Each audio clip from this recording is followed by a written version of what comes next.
Eat at Baratie. This is episode 5 of Netflix's One Piece adaptation. In this episode, we get the introduction of Sanji as well as Mihawk.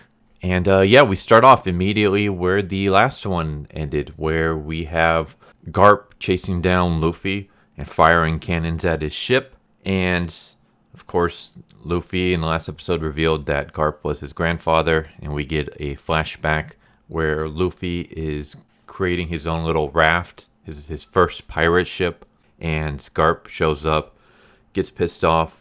I guess he believes that Luffy's going to join the Marines, but Luffy says that he's going to become a pirate. So Garp destroys his raft, and Garp's kind of a dick.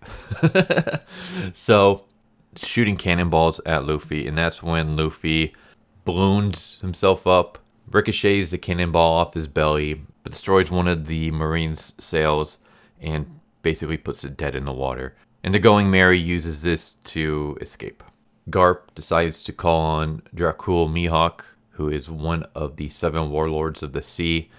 Basically, the 7 warlords are like 7 vicious pirates, each more dangerous and vicious than the next. And the Marines thought, okay, well, we can go to war with these 7 pirates, but then that would just cause nothing but chaos and destruction. So instead, what we will do is we will let them do whatever they want to do, but in times of need, we can call on them and they will help us like on missions and stuff like that. And of course, this doesn't sit well with Kobe, because Kobe believes that the Marines should be helping people. So if the Marines are making rules for only certain pirates, meanwhile other pirates are able to continue pirating, then that kind of goes against what the Marines should stand for. And then Garp explains that the world's not fair, that there are different rules for different people. That's just the way it is. Nothing can change that. And sometimes, basically, you got to adapt your moral to survive in this world. And, that's Kobe's whole story. Back to Mihawk. Mihawk is awesome. I love the fact that they just adapted Mihawk's look from the manga as much as possible. So they have, his crazy facial hair, his giant-ass sword. And, this is the world's greatest swordsman right here, Mihawk. This is the guy that Zoro wants to beat. Mihawk is just eliminating Krieg and his crew, single-handedly. He's just mopping the floor with him. There's one moment where he swings his sword and it causes, this air slash that just destroys an entire ship on its own. He fights Krieg and just easily beats the crap out of him and just destroys him. He's a badass, and he is portrayed as a badass. And basically, Garp is calling on him to hunt down Luffy and says, whatever you do, bring him back alive. But yeah, I need you to get this guy. Meanwhile, with Luffy, they're lost in the fog. They have no idea how to navigate because they can't see anything. And of course, Nami's like, maybe we should discuss what just happened. And Zoro and Usopp are kind of playing dumb. And Nami's like, Luffy just said that his grandfather is the vice admiral of the Marines. Maybe we should ask him about that. And no one wants to do it. But Nami's like, Zoro, you're his first mate. You should do it. And Zoro was like, all right, fine, whatever. So he goes to Luffy, and we have just this funny moment where he's like, hey, how you doing? He's like, I'm doing pretty great. My hat's a little bit damaged, but I'm fine. And Zoro's like, all right. How about the battle? Do you want to talk about it? Luffy's like, nope. Zoro's like, all right, good talk. And then just walks away. He's like, well, he seems fine to me. This is why I love Zoro. But yeah, no one wants to basically confront Luffy about the fact that his grandfather is Garp. And then we just kind of get another funny moment where Luffy uses his nose to sniff his way through the fog and find Baratie, which is a restaurant out in the sea. A bunch of pirates are there having a good time. Luffy and the crew are able to get a table because Nami bribes the guy up front. Meanwhile, Usopp and Luffy think it's because they were bragging about how Luffy's going to become the king of pirates. Anyways, they get a table, and this is when we meet Sanji. So Sanji is a line cook, and he takes his job as a cook very, very seriously. And he makes 5-star meals, basically. But they're just tiny portions. The head cook, Zeph, the owner of Baratie, It's like, I'm not going to be serving this crap. Either serve the food that I tell you to, or you're going to become a waiter. And so Sanji gets forced to become a waiter. And as soon as he steps out, we see that he's actually a pretty good fighter as well. There's two pirates arguing, and he easily puts a stop to that. And then he goes to wait on Luffy's table. And Luffy and them order a bunch of food, a bunch of drinks. Luffy's not able to pay for it, so he just pretty much writes an IOU. And of course, Zeph finds out about this and forces Luffy to work as a dish boy until he can pay off his debt. Meanwhile, as this is going down, Nami, Zoro, and Usopp are just chilling out in the back, drinking away. Usopp gets completely tossed. He gets drunk off his ass. We even have this nice little moment between Zoro and Nami where Zoro claims to know more about Nami than Nami knows about Zoro. And so they do a drinking game where Zoro will claim to know something about Nami. And if he's wrong, he takes a shot. If he's right, Nami takes a shot. And they basically bounce around questions and stuff like that. And there's one particular moment where Nami says that Zoro had no friends. And Zoro says, I had one. And he's thinking about Kuina. And Nami's like, well, at least that's one more than I ever had. Like, Nami doesn't have any friends. And I don't know, for some reason, I thought that this was going to be a moment where Zoro was going to purposely get things wrong so that Nami would reveal more about herself, because he's picking up the fact that Nami's hiding something. And this is like his way of tricking her into revealing things about her, and maybe even eventually slip up and reveal that she's working for someone and she's going to give the Grand Line map to them. I thought that's what was going to happen, because even though, like I said, that's not in the manga or anything like that, but this series has gone a little bit away from the manga at certain times. I mean, it's pretty faithful to the manga series, but every once in a while I'll add like a scene here or there that's not in the manga. And I thought maybe this might be one of those additional scenes that's not in the manga and it's just a Netflix original. But yeah, that never happens. And we have this like pretty cool moment between Sanji and Luffy. Like, Sanji's just kind of sitting alone in the kitchen smoking while Luffy is washing dishes. And Luffy, asks Sanji what his dream is, and Sanji says to be a cook. And that, he doesn't want to be a waiter, obviously. And Luffy's like, why aren't you cooking? Like, I had your meal that you made, the one that Zeph told Sanji to throw out. Luffy ate it and said it was like one of the best things he's ever eaten. And of course, Sanji's like happy about hearing this. And Sanji explains his dream. And his dream is to find the All Blue. And the All Blue is this mysterious ocean that no one has been able to find, but it's rumored to be where the four seas of the world meet. There's spices that no one's ever tasted, fishes that no one has ever seen. All the dishes of all the world are like there. Like, you can get any ingredients from any four corners of the sea in the All Blue. And so, of course, Sanji wants to find it so that he can become like the world's greatest chef. Luffy basically tells Sanji, hey, like, you should be a cook. Like, what you make is amazing. Don't let your dreams be killed by Zeph. If you want, you can join my crew. I'm going to be sailing out the seas. Maybe we'll find the All Blue. But you can join my crew, and I'll help you fulfill your dream, in a sense. And Sanji just kind of like smiles at that, but he doesn't join. And that's when this like pirate shows up. His name is Jin. Or at least in the manga, his name is Jin. I don't know if they gave him a name in this episode. But Jin is the only survivor of a large armada that was making its way to the Grand Line trying to find the One Piece. And the entire armada, all the crew members, everyone was brutally killed. They all like got lost at sea, drowned. He's the only survivor. He's starving. And he's going to die because he hasn't had food in weeks. And of course, Sanji makes him a meal. And one of the other cooks there is telling Sanji, like, what are you doing? Like, Zeph took you off the line. You're not supposed to be cooking in the kitchen. And Sanji is like, if someone is hungry, I'm going to feed them. I don't care what anyone says. So he makes the guy a free meal.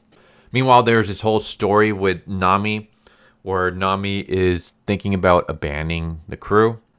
She actually asks someone that works at Baratie about passage to get out. And this guy shows up. He's like, yeah, I can take you to where you want to go. Do you want a ride for you and your crew? And she's like, no, just me. So yeah, Nami's going to abandon the crew, or at least that's what it's hinting at.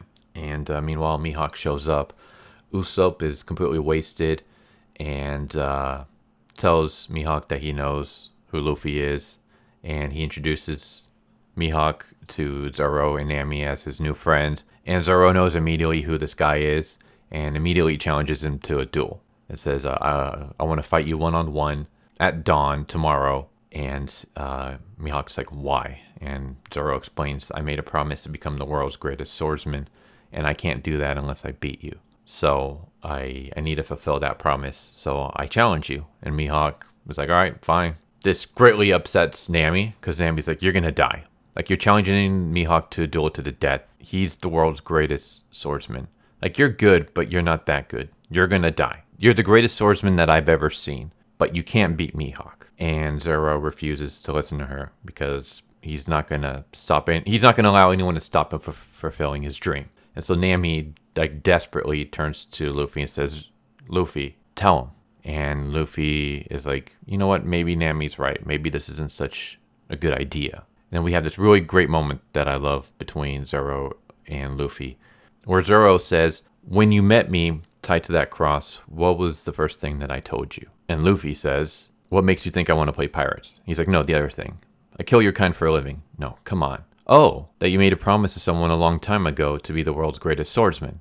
And Zoro explains the only way to do that is to beat Mihawk in a duel and take his title. And that's when Luffy realizes, oh, this is Zoro trying to accomplish his dream. And he gives Zoro the go-ahead. He's like, it's his dream, Nami. I can't get in the way of somebody's dream. And so even though Luffy knows that this is a terrible idea, he's not going to stop Zoro. He's not going to get in his way because this is his dream. And he's not going to be someone that's going to stop anyone from trying to fulfill that. So I like this little moment between the two of them. And it just kind of really showcases the kind of captain that Luffy wants to be. Someone that helps his crew members live out their dreams. And I really like this moment where we have Nami trying to tell Luffy, like, hey, Zoro's going to get himself killed. Stop him. Like, you're the captain. Do something about this. Zoro says, you know, why do you care? And Nami says, because you're my friend. Yeah, that's when we get to see that Nami is slowly starting to basically, I don't want to say have feelings, because that sounds romantic, but she's slowly starting to get comfortable with this group and getting closer to them. And of course, Zoro shoots back with, I thought you didn't have any friends, referring back to when they were drinking. And this causes Nami to storm off. And the next day, while Zoro, Usopp, and Luffy are getting ready for the duel, Nami is seen basically gathering all her items. She takes the map for the Grand Line, puts it in a bag, and then she heads off and she meets the guy earlier that was going to help her get safe passage to where she wants to go. So basically it looks like she's going to abandon the crew right then and there. And then we get the fight scene between Zoro and Mihawk. And yeah, Zoro is ready for this fight, but Mihawk, instead of busting out his signature weapon, the Yaru, instead he pulls out this little tiny dagger that he has attached to his necklace. He has like this little cross necklace, and then it also works as a makeshift dagger. And Zoro, of course, gets pissed off because he doesn't think Mihawk is taking the fight seriously. And he fights Mihawk, throws everything he's got at him. And Mihawk is blocking all the attacks with this small little dagger. And basically saying that being the world's greatest swordman isn't just swinging your sword and stuff. There's more to it than just that. And we have this moment where Zoro charges at Mihawk, and Mihawk is able to stab Zoro in the chest. And of course, everyone, like Usopp and Luffy, are like freaking out. And the camera actually pans to show that Nami's there, watching. She didn't abandon the crew. And this is the part that's kind of weird.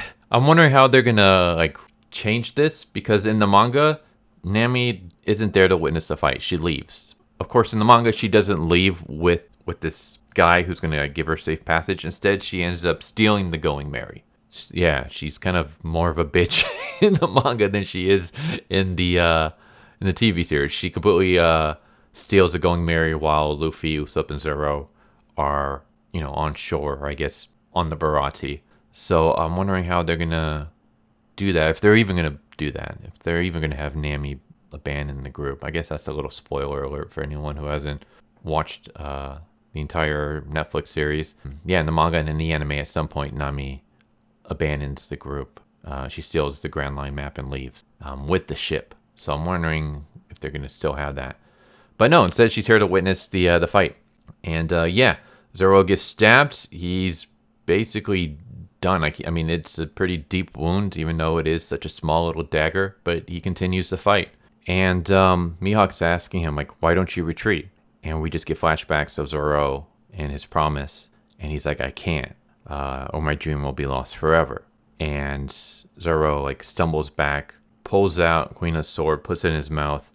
And Mihawk's like, you know, you're brave. I'll give you that. I'll give you the honor of being killed by Yoru. So Mihawk puts his little dagger away and busts out his signature weapon. He's so impressed by Zoro's determination that he's willing to use his main weapon. And yeah, we get the classic samurai charge where the two rush at each other, swords clash, and then they pass each other. And Zoro falls to his knees and his swords break, except for the one that Kuina gave him. Yeah, he's done. He's finished. Like, he's not going to win this. He's defeated. And so he turns to Mihawk and he says, a swordsman's greatest humiliation is being stabbed in the back. He doesn't go into detail here about why that is, but the reason why is because if you're stabbed in the back, if you're wounded in the back, it means that you were trying to run away. So that's like a really dishonorable thing to do. So Zoro instead turns around to face Mihawk and he just spreads out his arms because he's like, if you're going to kill me, I want you to hit me from the front. I don't want you to dishonor me by hitting me in the back. So Mihawk swings his sword, slashes Zoro, and Zoro collapses. And he's like gravely wounded. He's bleeding to death. And of course, Luffy, runs up to Zoro. He's like, he's scared. He's freaking out. He thinks one of his good friends is going to die. And he's telling Zoro, like, you can't die now. Like, you still got your promise. You still got your dream. And Mihawk is so, like, impressed by Zoro's determination and Luffy being that emotional about a crew member. He even asks Luffy, like, what's your goal? And Luffy says to become the king of pirates. He's like, you know what? That's the treacherous path. It's going to be more dangerous to do that than to defeat me. And Luffy's like, I don't care. That's what I'm going to do. And Mihawk's like, you know what? Maybe you will. Like, the world can use a few more wild cards. And he's, like, so impressed by Zoro and Luffy that he abandons his mission. And he decides not to capture Luffy. Instead, he tells Zoro, keep fighting. Don't die here. Live. Keep training. Become better. Because I want you to fight me again someday. Yeah, Luffy's, like, trying to beg Zoro not to die. Zoro's like, if I fail to become the world's greatest swordsman, you'll be disappointed, right? And Luffy's like, you can never fail me. And that's when Zoro's like, never again. Like, from here on out until I fulfill my promise, I am not going to lose another fight until I beat him, until I beat Mihawk. No more losing. And, yeah, he passes out. And that's how we end it. We end it with the crew members standing over Zoro's unconscious body as he's bleeding out to death. So yeah, I like this. This was awesome. I like the duel between Zoro and Mihawk. I like just the little character moments we get here.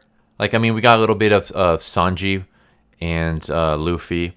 And, like, we get to see what kind of person Sanji is. He's, like, a huge flirt, loves the ladies. But he's also very serious when it comes to cooking.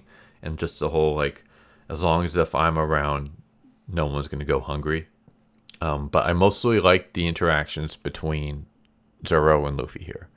We got the funny interaction earlier where Zoro was like asking him, like, anything you want to talk about in terms of like the marine battle, and he's like, nope. He's like, all right, good talk. So that was like a good funny moment. But I really like the moment later on where Nami is trying to convince Zoro not to fight in the duel, and Luffy is like agreeing with her at first until he realizes that this is Zoro's dream, and I can't get in the way of that. And then that's when he sides with Zoro. Like, that little moment was just, I really liked it. It was awesome. And then, of course, we got the badass moment that is in the manga with Zoro where he refuses to get slashed in the back and instead takes the slash to the chest. So yeah, Mihawk is awesome. I love the fact that they stayed faithful to his design, from the giant sword to the crazy like facial hair and sideburns and stuff. I love that this series, I say this all the time, but I love that the series isn't scared to get wacky with the character designs, because the manga itself is wacky with the character designs. So you got to go all in. And I like the fact that they just embrace that. Rather than trying to make everything more realistic, they're just like, nah, this is like a crazy manga series. We're just going to make this a crazy TV series. So that's cool. Yeah, I got no complaints about this episode. This episode was awesome. I loved it. There you go. Hope that you enjoyed. Hope to see you next time. Take care. Later.